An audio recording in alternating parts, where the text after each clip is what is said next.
मतपत्र खाँदै सांसद बन्दै म खुला चुनौती दिन चाहन्छु। अब मतपत्र खाएर देखाऊ त, देखाऊ त, देखाऊ। हिम्मत र दम छ भने मतपत्र खाएर देखाऊ।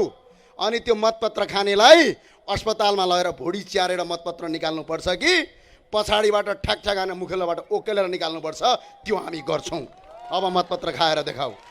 हामी आज म चितवनमा छु। यही चितवन हो जब हामीले भ्रष्टाचारको विरुद्धमा आवाज उठाउँदाखेरि केही पूर्व आतंककारी, केही समाजका पृथकतावादी सोच बोकेका तर यो देशलाई लुट्न मात्रै जानेका लुटेर आएको समूहले आक्रमण गरेको थियो। आज तपाईँको अगाडि बाँचेर आउन पाएँ, यो मेरो खुसीको कुरा हो। बाँच्छु जस्तो लागेको थिएन। तपाईँको माया रहेछ, तपाईँको प्रेम रहेछ, तपाईँले मनमा राख्नुभएको रहेछ। ए ज्ञानेन्द्र साई, तिमी बाँच, यी भ्रष्टाचारीको अन्त्य गरेर यिनलाई जेल कोच्नुपर्छ भनेर सङ्कल्प गर्नुभएको रहेछ। अब आज बाँचियो र अब यो गर्छौँ। हामीले कस्तो नेता पाएका छौँ थाहा छ? भ्रष्टाचार गरेर खानु आफ्नी आमाको रगत खानु बराबर भनेर कसम खाने युवा नेता माननीय राजेन्द्र लिङ्गदेलज्यू पाएका छौँ। अब भ्रष्टाचार गरेर खानेलाई आमाको रगत खानु बराबर भनेर हामी छोड्नेवाला छैनौँ यिनीहरूलाई। अब भ्रष्टाचार गर्नेलाई काल कोठरी बनाएर 25 देखि 60 हजारसम्म अपराधीलाई जेल हाल्ने व्यवस्था हामी बनाउनका लागि तपाईँ युवा साथीहरूलाई अगाडि बढाउन म चाहन्छु। लुट्ने अनि लुटेपछि अनि आएर त्यसलाई क्रान्तिको नाम दिने, मान्छेका घाँटी छ्याक छ्याक मुला काटे जसरी काट्ने, निर्वाचनमा चुनाव हार्ने, च्यात्ने, लु मतपत्र च्यातेर देखाऊ त, हामी पनि हेरौँला। ल देखाऊ, हिम्मत र दम छ भने आउने चुनावमा मतपत्र च्यातेर देखाऊ। मतपत्र च्यात्नेलाई मतपत्र निलाउन बाध्य पार्छौँ हामी। यो सामान्य कुरा होइन। के हो तपाईँ सबैलाई भन्न चाहन्छु, हाम्रो शरीर केले बनेको हुन्छ? हाड छाला र मासुले बनेको हुन्छ। अपराधीको शरीर पनि हाड छाला र मासुले बनेको हुन्छ, फलामले बनेको हुँदैन। हामी अपराधीलाई अन्त्य गर्छौँ भनेर आएका छौँ। हामी देशद्रोहीलाई यो देशबाट लखेड्छौँ भनेर आएका छौँ। हामी यी विदेशी बुहारीलाई यो देशबाट बहिष्कार गर्छौँ भनेर आएका छौँ। हामीले बहिष्कार गर्छौँ। यो देश नेपाल हो। यो नेपाल भन्ने देश हो। तपाईँलाई थाहा छ, कहिलेकाहीँ नाटक देख्छौँ फेसबुकमा, बडा अचम्मको। अस्ति भन्दा 600 किलोमिटर बाटो पिच गरिदिए भन्नु। मैले सोचेँ, 600 किलोमिटर बाटो चितवनको पुरै भूगोलभित्र त्यो बाटोलाई 4 फन्का 6 फन्का जोडे पनि पुग्दैन। अनि के गर्ने? केही पत्रकार नामका पित्रकारलाई होली वाइन र रक्सी खुवाउने, अलिअलि चन्दा र डोनेसन दिने, त्यो पनि आफ्नो बाबुबाजेको पैसाबाट होइन, भरतपुर महानगरपालिकामा आएको बजेटबाट पैसा खिलाउने, झुटा प्रचार गर्ने। अब त्यसको अन्त्य भएको छ। तपाईँ त भाग्यमानी हुनुहुन्छ। तपाईँ किन भाग्यमानी हुनुहुन्छ भने तपाईँले विक्रम पाण्डे जस्तो नेता पाउनु भएको छ, जो यहाँ आतंककारीहरू हजारौं पटक उनको अगाडि उभिए पनि उहाँ बरु शिर काट्न तयार हुनुहुन्छ, शिर झुक्काउन तयार हुनुहुन्न। त्यो नेता तपाईँले पाउनु भएको छ। तपाईँ भाग्यमानी हो। आज हामी खोज्छौँ, देशैभरि यस्तै नेता भइदिया भए। अहिले त हामी के गरेका छौँ? कुनै जमाना थियो राजाको बारेमा बोल्दाखेरि भाला हान्नेहरू, राजाको बारेमा आवाज उठाउँदाखेरि त्यो आवाज उठाउने आवाज बन्द गर्दाखेरि पनि तपाईँहरूको नेता विक्रम पाण्डे खडा हुनुभयो, उभिनुभयो। जति उहाँको हाइट अग्लो छ त्यति उहाँको दिल अग्लो छ र सिना अग्लो भएर झुक्किनु भएन। यो राष्ट्रवादीको पहिचान हो। यो पहिचानका साथ आज म आज धेरै आमसभामा गएँ, पूर्व मेचीदेखि पश्चिम महाकालीसम्म। म एउटा भन्न चाहन्छु, रगत हाम्रो भिजेको छ, रगत हाम्रो भिजेको छ, आँसु पुरै झरेको छ। पूर्व मेचीदेखि पश्चिम महाकालीसम्म राष्ट्रिय प्रजातन्त्र पार्टी मन, मुटु र दिलदेखि जुरुक उठेको छ। यसका लागि तपाईँलाई म हार्दिक स्वागत भन्न चाहन्छु। यो सामान्य छैन, यो असामान्य छ। अब अहिले हामीलाई चिन्ता छ एउटा विषयको। के विषयको चिन्ता छ भने अब अहिले जोडिएका युवाहरूलाई यो देशको परिवर्तनका सङ्घार बढाउन सक्छौँ कि सक्दैनौँ, सबभन्दा ठुलो चिन्ता हामीलाई त्यो छ। अबको लडाइँ कुनै दलसँगको होइन, तपाईँ सबैलाई अनुरोध गर्न चाहन्छु, अबको लडाइँ कुनै व्यक्तिसँग होइन, अबको लडाइँ कुनै पार्टीसँग होइन, अबको लडाइँ सिर्फका सिर्फ भ्रष्टाचारीहरूको विरुद्धको लडाइँ हो। त्यो तपाईँको पार्टीभित्र भए पनि चाहे पार्टीको भन्दा बाहिर भए पनि यो लडाइँ अगाडि बढाउनुहोस्। कहिलेकाहीँ भन्छु म महानायक भन्छन्, महामानव भन्छन्, बिपी कोइरालालाई सम्झिन चाहन्छु। म पढ्छु बिपी कोइरालाका किताब, उहाँका सिद्धान्त, अनि आजको काङ्ग्रेसलाई र त्यो बिपी कोइरालाको सिद्धान्तलाई अगाडि राखेर यसरी हेर्छु। हेर्दाखेरि आकाश र जमिन फरक छ। नेपाली काङ्ग्रेसका साथी हो, तपाईँलाई एउटा कुरा सम्झाइदिउँ, यी काङ्ग्रेस भनेका सामान्य हुन् भन्दै यो देशमा झन्डै 1000 भन्दा बढी काङ्ग्रेस कार्यकर्ताको यिनै प्रचण्डले घाँटी काटेर हत्या गरेका थिए। अहिले तिनैलाई भोट हाल्नु भनेको आफ्नी आमाको रगत खानु बराबर हो। यो कुरा याद गर्नुहोस्। कसरी हाल्नुहुन्छ भोट, हात कसरी जान्छ त्यो हातलाई सोध्नु, घर भर्खर जन्मेकी आफ्नी छोरीलाई सोध्नु, नानी नानी यो देश बर्बाद पार्ने, माडीमा बम पट्काउने, बाँदर मुडेमा दिउँसै मान्छे मारेर नरसंहार गर्ने, अनि आएर घाँटी काट्दै हिँड्ने, अनि गणतन्त्र ल्याउँछु भन्दै छोरा छोरी छोरा के अरे छोरी पदमा ज्वाइँ पदमा हुँदा हुँदा भाइ पदमा बुहारी पदमा सबका सब पद ल्याउनका लागि मान्छे मार्नेलाई छोरी म भोट हाल्न जाँदैछु भनेर घर आफ्नी छोरीलाई सोध्ने, त्यो नाबालक छोरीले जुन जवाब दिन्छ त्यसपछि मात्र नेपाली काङ्ग्रेसका कार्यकर्ताले भोट हाल्ने भन्छु म। यसमा सोध्नुहोस् आफ्ना छोराछोरीलाई। आज पार्टीले गर्यो भन्दैमा म एउटा प्रश्न चिन्ह खडा गर्न चाहन्छु शेरबहादुर देउवा प्रधानमन्त्रीज्यूलाई। तपाईँ साँच्चै हिम्मतवाला प्रधानमन्त्री हो कि तपाईँ काहेरवाला हो? एउटा जनताको दुई मत नभएको भरतपुर महानगरपालिकामा मेयर जित्न नसकेर गुन्डा लगाएर मतपत्र खाएको एउटा अपराधीलाई संरक्षण गर्नु शेरबहादुर देउवा पनि अपराधी हुन् भन्ने कुरामा हामीलाई केही दुई मत छैन। आज हामीलाई एउटा कुरा भन्न चाहन्छु, बिर्स्यौ कि क्या हो प्रधानमन्त्रीज्यू? बिर्स्यौ बर्दियामा गोली ठोकेको? बिर्सेछौ? हिजो जनयुद्धका नाममा धनीयुद्ध गरे, ती धनीयुद्धमा 3टा कुरा भए। को थियो प्रधानमन्त्री यो देशको? 2052 सालमा शेरबहादुर देउवा हुनुहुन्थ्यो, 2052-55 सालको बिचमा गिरिजा प्रसाद कोइराला हुनुहुन्थ्यो, 2056-57 सालको पेरिफेना किसनजी हुनुहुन्थ्यो, 2058-59 फेरि शेरबहादुर देउवा हुनुहुन्थ्यो। त्यतिखेर के गर्थे? काङ्ग्रेसहरू सरकारमा थिए, माओवादीका नेताहरूको टाउको मूल्य तोक्थे, अनि माओवादी जङ्गलमा थिए। हेर्नुहोस् त एकछिन, एउटा नेपाल प्रहरीको सिपाहीमा जागिर खाएको, एउटा नेपाल आर्मीको सिपाहीमा जागिर खाएको, नेपाल प्रहरीको सिपाहीमा, नेपाल आर्मीको सिपाहीमा कसको छोराले जागिर खान्छ? अरबपतिको त होइन नि है, गाउँको एउटा किसानको छोरा, एउटा सरबाराका छोराले जागिर खायो। त्यसपछि उतापट्टि दिवा सपना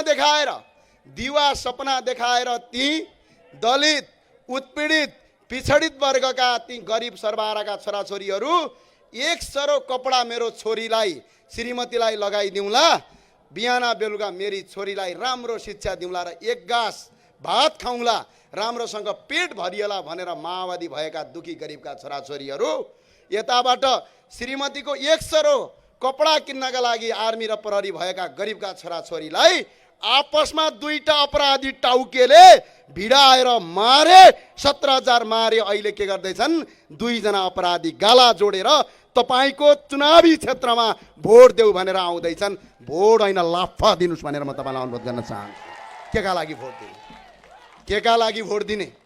अझ आफ्नो सत्ताका लागि, आफ्नो शक्तिका लागि आफूले जे पनि अपराध गरेपछि त्यसलाई राजनीतिक रङ देख्ने कार्यकर्ता साथीहरूलाई कहिलेकाहीँ भन्छु क्या, म भेट्छु कहिलेकाहीँ। म आज कुरा गर्न आएको, भाषण गर्न होइन।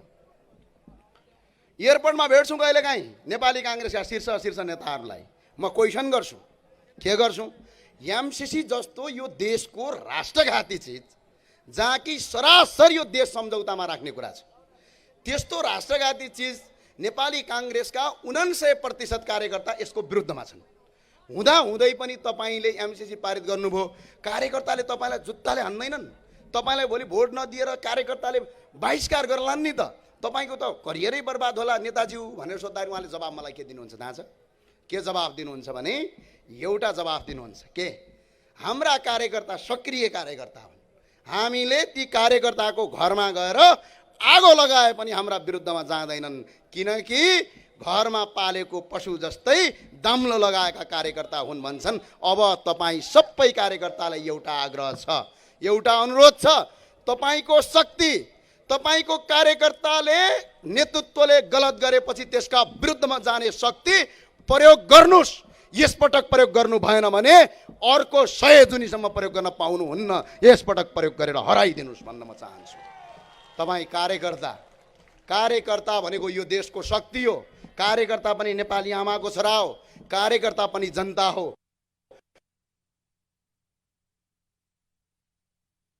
अब ठुलो मुलुक नै नरहँदा समर्थन गर्ने जति नेताहरू दोषी छन् त्यहाँभन्दा बढी तिनीहरूलाई भोट हाल्ने तपाईँ कार्यकर्ता दोषी हो। यसको कुरा आफूले पहिचान गर्नुपर्छ। अब बहिष्कार गर्ने बेला आयो र हामीले 2-4 कुरा उठायौँ। आज यो देश राष्ट्रवादको मुहारमा छ। हामीले 4-5 कुरा उठायौँ। के कुरा उठायौँ भने यो देशमा भ्रष्टाचार भयो भन्यौँ।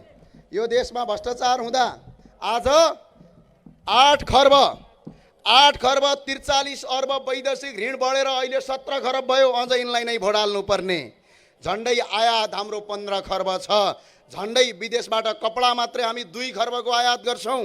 यस्तो चरम अवस्थामा अब हाम्रो देशको आर्थिक अवस्था जम्मा अब 6 महिनाका लागि मात्र छ। 6 महिनापछि यो देश श्रीलङ्का बन्दैछ। श्रीलङ्का भयो भने तपाईँको घरमा भएको करोडौं पैसा, अरबौं पैसा एकै रातमा तपाईँको आएर 1 रुपैयाँको भ्यालु बराबर हुँदैन। आज श्रीलङ्काका जनताले भन्छन् पैसा छ, सामान किन्न सकिँदैन। तपाईँलाई याद छ टमाटर 1 रुपैयाँ किलो, एउटा किलो टमाटर झन्डै 4000 भन्दा बढी रुपियाँ पर्छ। 100 लिटर 100 ग्राम दुध झन्डै 1800 भन्दा महँगो छ। आज भोलि यो देशको हालत यो हुँदैछ।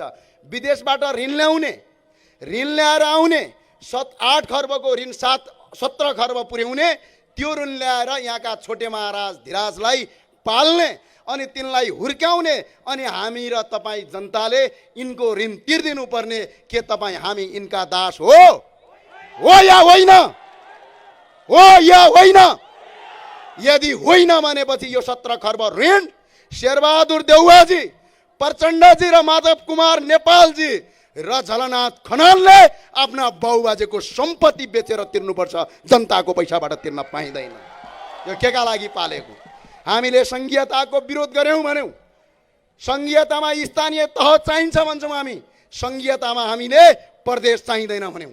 प्रदेश किन चाहिँदैन भन्यौं भनेपछि हेर्नुहोस्, आज यो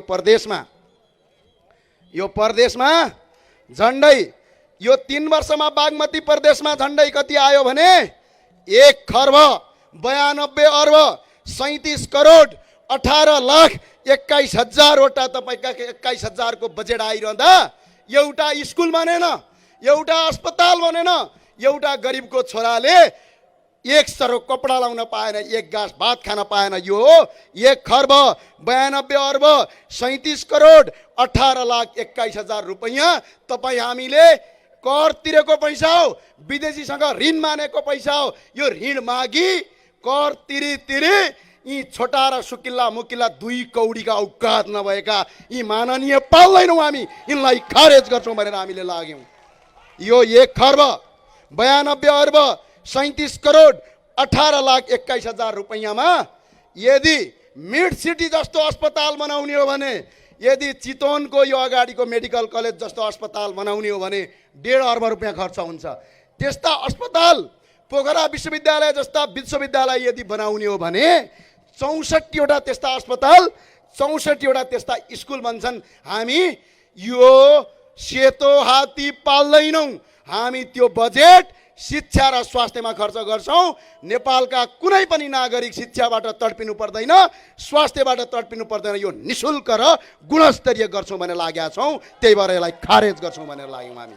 कुनै केटाकेटीको होइन, सङ्घीयता ल्याए, ठुलै काम गरे भने के गरेछन् भनेको त चितवनको रत्नचोकमा चटपटे खाने मान्छे भोलिवटा दिन मन्त्री बनिसक्यो। अब यसो गर, म आग्रह भन्छु, आज सूचना पनि दिन्छु बागमती प्रदेशको संयोजकलाई। अब के भन्छन्, मन्त्री के मुख्यमन्त्री भन्छन्, टाउके मन्त्री भनौँ। यी टाउके मन्त्रीलाई मेरो आग्रह छ, अब एक घर एक सांसद बनाऊ, एक घर एक मन्त्री बनाऊ। सबका सब परिचय दिँदाखेरि म हाननीय माननीय मन्त्री भनिदेऊ, बरु सजिलो हुन्छ। यस्तो नाटक नगर। भारतको दिल्लीमा 6 मन्त्री छन्, 3,20,66,000 को जनसङ्ख्या छ, 12 खर्ब 12 अर्ब 80 करोडको बजेट छ। तर त्यही कुरा हाम्रो बागमती प्रदेशमा जम्मा कति छ? 57 अर्बको बजेट छ। 55,29,452 जनसङ्ख्या भएको देशमा 18 जना मन्त्री 110 जना सांसद बनाएका छन्। अनि यिनले लुट्नका लागि, आफ्नी गर्लफ्रेन्डलाई सांसद बनाउनका लागि यो संघीयता ल्याएका हुन्। हामी यिनलाई पाल्दैनौँ, हामी पाल्दैनौँ, हामी यिनका दास होइनौँ भनेर हामीले भन्यौँ। 3 करोड जनसङ्ख्या भएको दिल्लीमा 7 वटा मन्त्री, 55 लाख जनसङ्ख्या भएको यो बागमतीमा 18 वटा मन्त्री। अब यसो गर, एक कार्यकर्ता एक झोले मन्त्री बनाइदेऊ, केही फरक पर्दैन हामीलाई। तर त्यो मन्त्रीको तलब र भत्ता जनताबाट तिरेको करबाट एक सुकको खर्च गर्न दिँदैनौँ भनेर हामी तपाईँलाई आएका छौँ। तपाईँले एकपटक हलोमा मतदान गर्नुहोस्।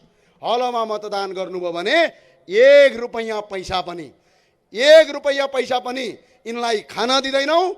सेतो हात्तीको प्रदेशको खारेज गर्छौँ। त्यो 1 खर्ब पैसा जनताको स्वास्थ्य र शिक्षामा खर्च गरेर तपाईँलाई स्वास्थ्य र शिक्षा निशुल्क गर्छौँ भनेर हामी आएका छौँ। यसका लागि हामी आएका छौँ। अब अर्को कुरा, म तपाईँलाई चितवन भरतपुर नगरपालिकाको त बजेट सुन्नै होला। मलाई यही बजेट सुन्यो भनेर आक्रमण गरेका थिइन् महारानीले। अब अर्को एउटा कुरा, हामीले यहाँ विक्रम पाण्डे पछाडि देख्नु भएको छ। भन्नेले जे कुरा पनि भन्छन्, तर विक्रम पाण्डेको बराबर काम गरेर देखाऊ, त्यसपछि चुनावमा आऊ, भोट माग। हामी तिमीलाई नै भोट दिउँला। काम गरेर देखाऊ, विकास गरेर देखाऊ। मिडियामा यसो पुत्रकार ल्याएर रक्सी र दारू खुवाएर प्रचार नगर, प्रत्यक्ष रूपमा भिडियो ल्याऊ, आऊ। एउटा कुरो भन्छु म, माडीको ठाडा खोलामा 19 वटा पुल विक्रम पाण्डेले बनाए, एउटा पुल प्रचण्डले बनाएर देखाऊ। मलाई अरू केही चाहिँदैन। अर्को, शुक्रनगरदेखि जगतपुरसम्म सिँचाइका लागि डिप बोरिङ गरे, प्रचण्डजी एउटा कुलो खनेर देखाऊ, अरू केही चाहिँदैन। अर्को, माडीमा खानेपानी आयोजना गरे, प्रचण्डजी एउटा मिनरल वाटर किनेर देखाऊ, अरू केही चाहिँदैन। अर्को, माडीको बनकट्टादेखि देवेन्द्रपुरसम्म कालोपत्रे गरे, तर हाम्री महारानीले के भनिन्, चितवनमा 600 किलोमिटर बाटो पिच गरिन्दे। म छौँ चितवनमा, कहाँ छ देखाऊ न, म हेर्न चाहन्छु, कहाँ छ देखाऊ। अर्को कुरा, माडीको चनौलीदेखि मालपोत प्रशासन कार्यालय बनाए, आज एउटा वडा कार्यालयमा जनतालाई सेवा दिएर देखाऊ। भरतपुर र माडी जाँदा जङ्गलमा लाग्ने शुल्क कम गरे, आज टोलमा ट्याक्स लगाएका छौ, यो कम गरेर देखाऊ। नारायणीमा तटबन्ध गर्नुभयो, राप्तीमा तटबन्ध गर्नुभयो। एक पटक तपाईँले विक्रम पाण्डेलाई फेरि तपाईँको विकासका लागि चाहिन्छ भने तपाईँले चुनावमा हलोमा भोट गरेर विक्रम पाण्डेलाई जिताउनुहोस्, त्यसपछि विकास हेर्नु। अझै गर्न बाँकी छ। म तपाईँलाई अनुरोध गर्न चाहन्छु, केका लागि आएको रहेछ यो गणतन्त्र भनेको? एउटा कुरा सुन्नु है, हिजो राजाका छोराछोरीलाई के भन्थे? राजाको छोरा राजा भयो, त्यही भएर हतियार बोकेको भन्थे यिनीहरू। राजाको छोरा राजा नभएर के आतङ्ककारीको छोरा राजा हुन्छ त? राजाकै हुन्छ। अर्को कुरा, म एउटा कुरा भन्न चाहन्छु, राजाको छोरा एकजना छोरा राजा भयो भनेर विरोध गर्ने हो? तिम्रा छोरी मेयर भए, तिम्रा छोरी सरकारी सुविधामा खाए, हुँदा हुँदा तिम्रा ज्वाइँ भए, तिम्रा पनाती भए, तिम्रा भाइ भए, भएभरका अहिले नेपालको सरकारी पदमा 8 जना घरका परिवार मुख्य पदमा राख्ने अनि दलितको छोरालाई मार्ने, गरिबको छोरालाई मार्ने, अनि बिचारा दलित साथीहरू यही नै हाम्रो मसिया हो भनेर त्यसको पछाडि कुद्ने। म एउटा खुला चुनौती भन्छु, म व्यक्तिवादी कुरामा गएन, मान्छे काट्नेलाई व्यक्तिवादी कुरा गर्नुपर्छ भन्ने मेरो सिद्धान्त छ। एउटा कुरा भन्न चाहन्छु, 4वटा छोरी मध्ये एउटा ज्वाइँ दलितको बनायौ, 3वटा बुहारी मध्ये एउटा बुहारी दलितको कोही छोरी बनायौ, घरमा काम गर्ने भान्से कोही दलित छ, अनि दलितको कुरा किन उठाउँछौ, जनजातिको कुरा किन उठाउँछौ? हामीले के गर्यौं? जनजातिको कुरा मात्र उठाएनौं, पिछडित वर्गको कुरा मात्र उठाएनौं। यो राष्ट्रिय प्रजातन्त्र पार्टीको अध्यक्ष स्वयं जनजातिको छोरा राजेन्द्र लिङ्गदेललाई बनाएर आएका छौं। अब तपाईहरु भन्नुस् आफै, हितकनले गरे। लु, हिम्मत र दम छ भने एउटा काम गरेर देखाऊ त, केही पर्दैन। जनजातिको छोरालाई माओवादीको अध्यक्ष बनाएर देखाऊ। ए लोभी पापी हो, अध्यक्ष मात्र बनाएर देखाऊ। हिम्मत छ, दम छ? दम छैन, हिम्मत छैन। अर्को कुरा देख्नुभएको छ, आज हामीले राजा किन माग्यौं? देख्नुभयो? अस्ति यो देशको प्रधानमन्त्री भारत घुम्न गए, आज यो देशको एकजना मन्त्री भारतको एउटा सामान्य कलाकारका अगाडि गुलामी गरेको देखिन्छ। गुलामीपन, कलाकार उफ्फर गौडी हालेको छ, मन्त्री पेट फर्काएर जी हजुर गरेका छन्। हालत यस्तो भयो यो देशको। हामीले राजा किन चाह्यौं? जब राजा वीरेन्द्र अमेरिका भ्रमण गर्न जाँदा त्यहाँको राष्ट्रपतिले झुकेर स्यालुट गर्थ्यो, हामी सबै नेपालीको मुटु र छाती फुरेर ठुलो हुन्थ्यो।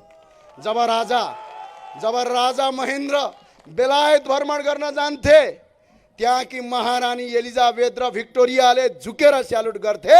आज किसान, चितवनमा एउटा किसान काम गरिरहेको एउटा किसानको छाती फुलेर चौडा हुन्थ्यो, शिर उच्च हुन्थ्यो। त्यो थियो अवस्था।